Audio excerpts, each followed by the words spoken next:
So last week we did a quiz on the Scholastic news we've been reading for a week. Hi. And overall, we did not do well. Now, before you stress out too much, you should know I'm not taking a grade on that. Because when so many people don't do well, that tells me that it's not you, it's me, and I need to go over how to do something or go over a skill again. And this was the first time we had done this kind of quiz, so I want to go over that with you. So here's what's going to happen today. This might be a long video, but I promise you it will be worth it because today I'm going to go over how to find the answers to these questions. Probably going to go over most of the right answers as well, and then you're going to do the quiz again. So if you weren't listening, let me rephrase that. I'm about to give you all the answers for a quiz you're going to take again. Now, do you want to listen? That's what I thought. All right, let's look at this quiz and see what we need to do. So let's look at question 1. Which would be an appropriate alternate title for the map on page 2? Let's break down these words. Appropriate means correct or approved. Alternate means another. So what would be a good other title for the map on page 2? So our choices, I'm going to read them first before I go look at the map. Countries with high immigration populations, origins of American immigrants, languages spoken in America, countries similar in size to America. Let's go see. Here's my Scholastic magazine. I can't read that. I'm old and it's tiny. So I'm going to zoom in. I'm going to move it to where I can read it. So why is the United States often called a nation of immigrants? Because it is. Every person living in the U.S. who isn't Native American is either an immigrant or a descendant of one. Today, the U.S. is more diverse than ever. About 45 million people living here were born in other countries. Here's the current title of the map.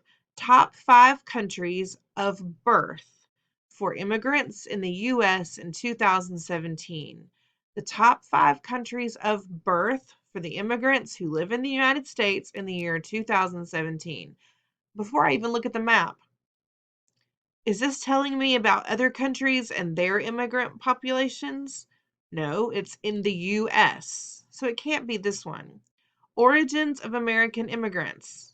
The top 5 countries of birth. Your place of birth is where you originated. It's where you came from. It is your origin. For the immigrants in the United States in 2017. The origins of American immigrants works so far. Languages spoken in America. Is this about languages? Mexico is not a language.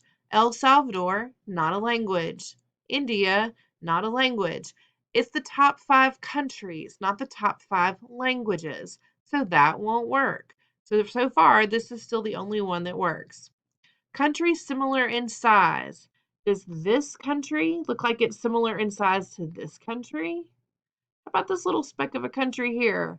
This has nothing to do with size. Top 5 countries of birth. Where you were born is where you originated. Origins of American immigrants. That is our best answer. I also love that this quiz tells you that your answers are going to be found on pages 2 and 3. So I don't have to go searching through the whole magazine, so pay attention to that. Which detail supports the idea that the debate over immigration isn't new?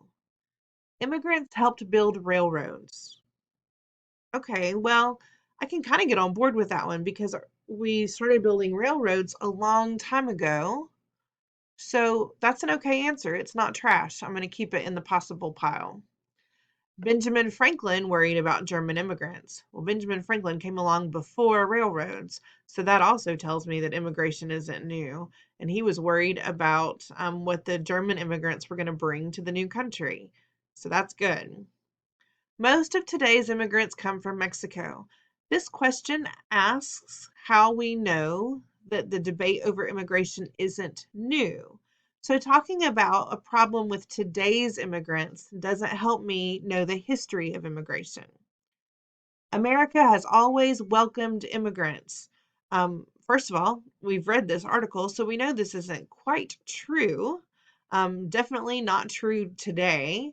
So it also doesn't help us know that there was a debate about immigration. So these two answers are completely incorrect. So let's look at the first two. Is it possible to build a railroad today? It is. Could immigrants help build that railroad today? They could. So while this was an okay answer, there are some things I don't like about it. Ben Franklin cannot worry today about German immigrants because he is no longer living. So this one tells me it was a long time ago, which makes this a worry, not a new worry. It's something that happened a long time ago. It isn't new. So I'm going to choose the answer that involves the person who is no longer with us.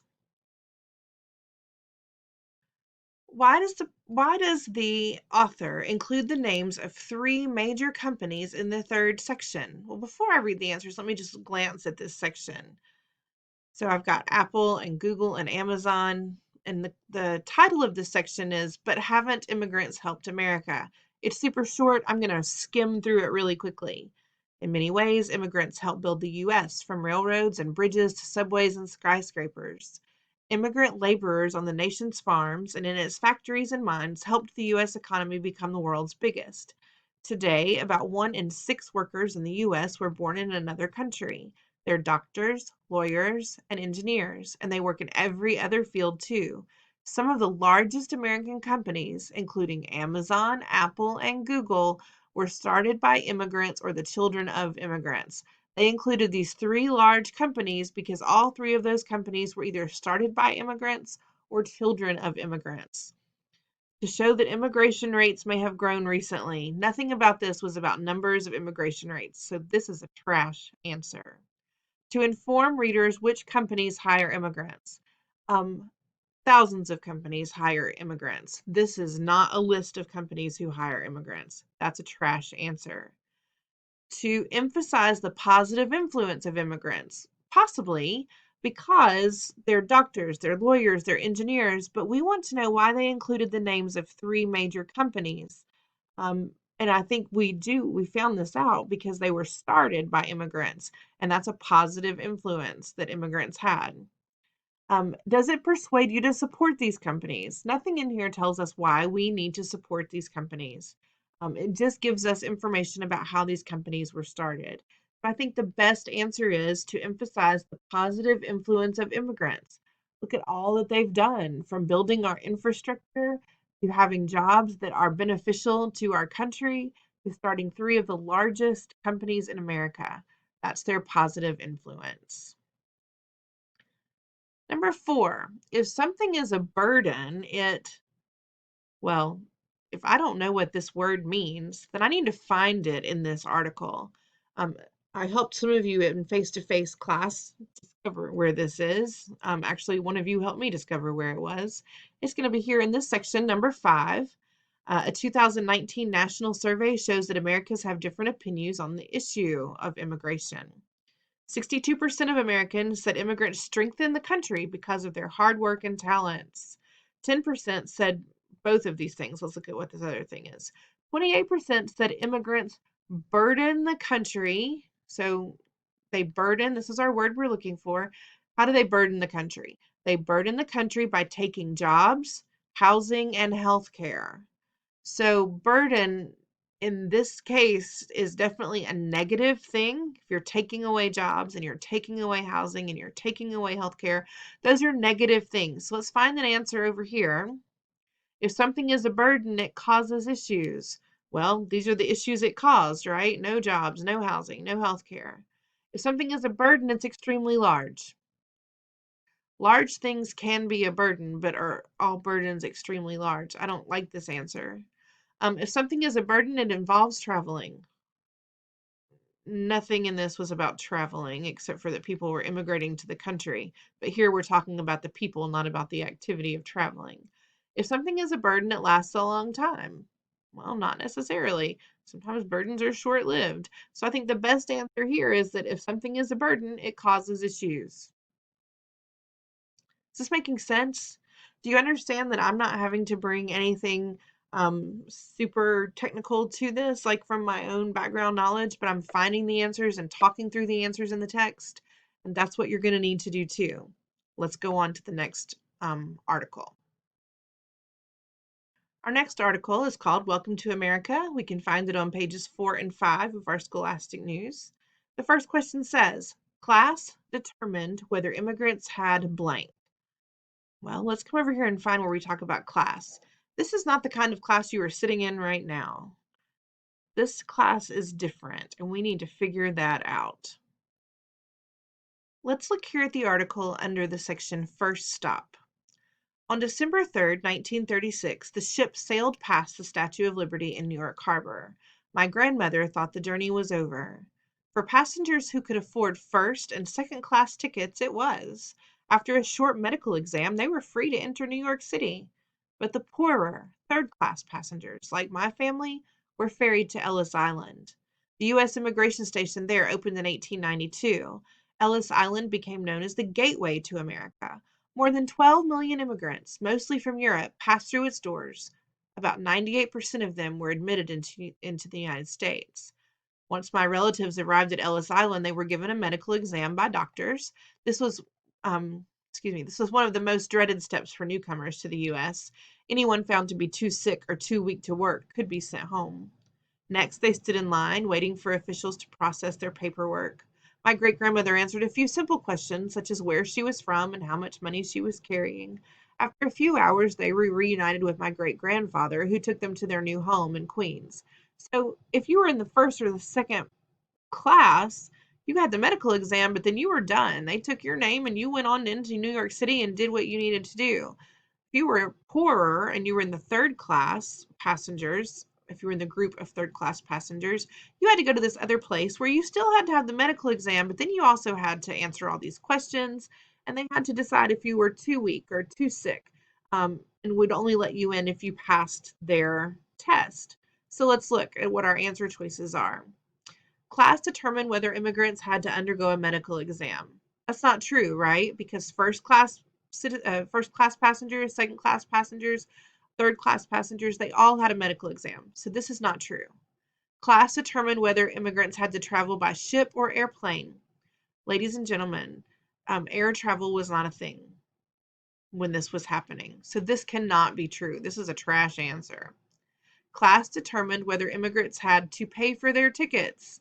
Everybody paid for their ticket. That's why some passengers could afford first and second class tickets, and the poorer passengers could only afford third class tickets. So this is not true. Hopefully this last one is true, or we need to start over and think again. Class determined whether immigrants had an easy or complicated process for entry. Yes, first and second class passengers had an easy process for entry. They had a medical test and they left. Third class passengers had a medical test, an interview, and they had to be judged on their health and their strength. That was a much more complicated process, took hours. So this is definitely true. Class determined whether immigrants had an easy or complicated process for entry. Passing the test, which is what we just read starting here, where they were given a medical exam and then asked questions about where she was from and how much money she was carrying, and they were judged to be too sick or too weak to work. So let's go back here and see what the question says. Passing the test is mainly about questions asked during immigrant interviews. We know about some of the questions, yes. Medical exams immigrants had to pass. We know about the medical exam. I mean, we know that it happened. I feel like we know a little bit about this and a little bit about this, so I'm hoping there's a better answer. Passing the test is mainly about the check-in process at Ellis Island. Okay, the check-in process was the medical test and the interview and answering questions about seeing if they were weak or if they were sick, and then answering the interview questions about where they were from and how much money. All of those things have to do with the check-in process. So I think that's a good answer. It's better than these two. This answer combines both of these things, which we said both were true. This is a better answer. It does include reasons why some people were deported. Right here, there's half of a sentence. Too sick or too weak to work could be sent home. Okay, a whole sentence. Anyone found to be. There's one sentence in this whole thing. That is not what it is mainly about. It's one sentence in the 2-paragraph section. So I'm not going to choose that. I'm going to choose this. Which of these questions listed here is unanswered by the section A Symbol of Hope? Let's look at the questions. Why did Ellis Island close in 1954? What is Ellis Island used for today? Why do Americans visit Ellis Island? And what did Ellis Island represent to immigrants? Let's go look at A Symbol of Hope. The immigration station on Ellis Island closed in 1954. The island is now a national monument, and the building where my grandmother waited in line is a museum. So there's a museum, it's a national monument. This is what it's used for today. We just got both of those questions answered. So we know it's going to either be why did it close or what does it represent to immigrants. Millions visit each year to trace their family history. To immigrants like my grandmother, the island has always been a symbol of freedom and the American dream. To us, Ellis Island meant we had made it to America, our new home. So I know what Ellis Island represented to immigrants. It just told us it represented freedom. So the one question it did not answer, it is unanswered, is exactly why it closed in 1954. So I will choose that answer. Now I'm going to go to page 7, and the article is called I Was Turned Away. We're going to look at the first question. The purpose of the first paragraph is to help readers do what? Let's look. First paragraph. I'm going to read the title, I Was Turned Away. I'm going to read the introductory statement, and then I'm going to read this first paragraph. You see where it's indented here? That's the beginning of the second paragraph. So I'm going to read everything up to that point. On Angel Island, tens of thousands of hopeful immigrants, like Calvin Ong, were stopped from entering the U.S. Imagine leaving your family and friends to move to a new country. You don't speak the language, and you know almost no one there. To get to your new home, you have to spend 18 days at sea on a ship crowded with strangers. Did that help you visualize the journey across the ocean? Well, kind of. I have to spend 18 days at sea, and I'm on a ship full of people I don't know. So a little bit, yeah. Does it help me imagine the challenges immigrants faced? Well, 18 days at sea is a challenge. A ship full of people I don't know is a challenge. Also, I don't speak the language. That's a challenge. I know no one there. That's a challenge. This is a definitely better answer than the first one. Did the first paragraph help me learn why some immigrants are deported? Nothing in this paragraph mentioned anything about being deported, so that is a trash answer. The purpose of the first paragraph is to help readers learn that immigrants travel to America. No. First of all, it doesn't mention immigrants here, but in the first paragraph, it's not written anywhere. It also doesn't say that the ship that I'm on is headed for America, so I don't like this answer. It does let me know about the challenges they face, so I'm going to choose that answer. Number 9, Part A. Excuse me. The Chinese Exclusion Act of 1882 was the result of Americans blank. Well, let's go find the Chinese Exclusion Act of 1882 in the article. Basically, I went through here and I just kind of scanned the words until I saw a word that said exclusion, Chinese Exclusion Act. So let's see. In 1882, the U.S. government passed the Chinese Exclusion Act. Found it. The Chinese Exclusion, when I click over here, it just chooses an answer. I'm not picking an answer yet. The Chinese Exclusion Act of 1882 was the result of what? What did Americans do? This act banned nearly all Chinese immigrants from entering the country. The law was the first to restrict immigration on the basis of nationality or race. Let's back up. I want to know why they created this act. Immigrants from China often faced racism and had no choice but to work for low pay. In the 1870s, the U.S. economy was in trouble and jobs became scarce. Many Americans blamed Chinese workers, even though they were a tiny portion of the U.S. population. So Americans were blaming the economic problems of the country on the Chinese and the fact that they couldn't get jobs. They said it was because the Chinese were taking their jobs. So Americans worried that Chinese immigrants were taking hard to find jobs. That's kind of what I just said. Yeah. Americans were wanting to create an immigration station. Didn't mention that. Americans were being excluded from Angel Island. It didn't mention that. Americans were searching for jobs in California. It didn't mention that. It did mention that they were worried that the Chinese were taking their hard to find jobs. Which detail best supports the answer to question 9? We just read it. Where did we get our answer just now? Many Americans blame Chinese workers for this U.S. economy being in trouble and jobs becoming scarce.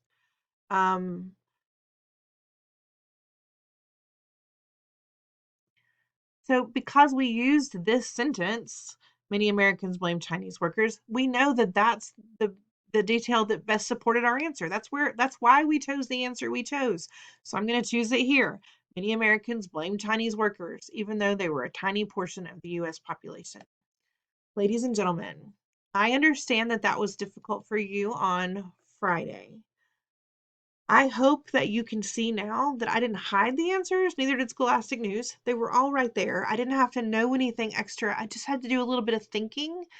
More, the answers weren't just sitting in there for you. You had to go find the evidence, and then you had to think about the evidence that you found and choose the best answer in the choices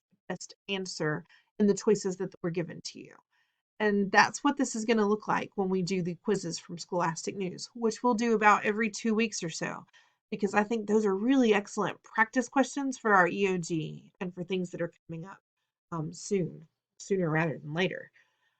Your job now is to go to today's assignment, which you've already opened. That's how you got to this video, I hope, and answer the questions again. You should make a 100. Because I'm not telling you you can only watch this video once. So if you need to go back and look at an answer, go back and look at an answer. But focus on how we got to the answer, because that's the important part.